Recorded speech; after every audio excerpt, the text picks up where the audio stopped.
महिला दिनाच्या दिवशीही महिला अभिनेत्रीला अखेर न्याय मिळाला नाही। जगभर महिला दिनाचा डंका पिटल्या जात जागतिक महिला दिन साजरा होत असताना मात्र प्रसिद्ध अभिनेत्री तनुश्री दत्ता हिने नाना पाटेकरवर केलेल्या विनयभंगाच्या तक्रारीस दखल घेण्यास नकार देऊन न्याय नाकारल्याचे दिसत आहे। यात देण्यात आलेले कालमर्यादा कायद्याचे कारण दिले असले तरी किती महिला अत्याचाराची घटना घडल्यावर परिस्थितीवश किंवा काही कारणास्तव तातडीने तक्रार देण्यात पुढे येतात। हे पुणे मुंबई सारख्या शहरात विशेषतः अलीकडेच घडलेल्या पुण्याच्या मध्यवर्ती भागातील स्वारगेट एसटी स्थानकावरील घटना अनुभवता विचार करायला लावणारी बाब आहे। महिला अशा बाबतीत अनेकदा अशा अत्याचारांबाबत तोंड दाबून मुक्क्यांचा मार सहन करत असतात।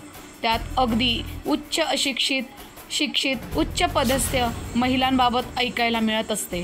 इथं महान मराठी कलाकार नाना पाटेकर याने हॉर्न ओके प्लीज चित्रपटाच्या चित्रीकरणाप्रसंगी सर्वांसमोर अश्लील चाळे करून विनयभंग केला असल्याची तक्रार देण्यात आली होती।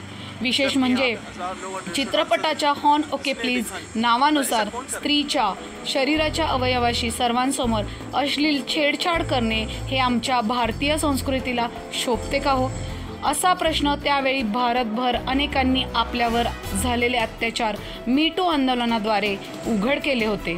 अशा परिस्थितीत खरंच असे वाटते की एकीकडे महिला दिन साजरा करीत महिलांचा सन्मान करणारा समाज किंवा न्यायव्यवस्था दुसरीकडे याच स्त्रियांवर झालेल्या अन्यायाला योग्य न्याय द्यायला का माघार घेत आहे। यामागचे नेमके कारण काय, न्यायालय कधी आणि काय न्याय देणार, अशा हतबल मानसिकतेत तर नाही ना। धन्यवाद।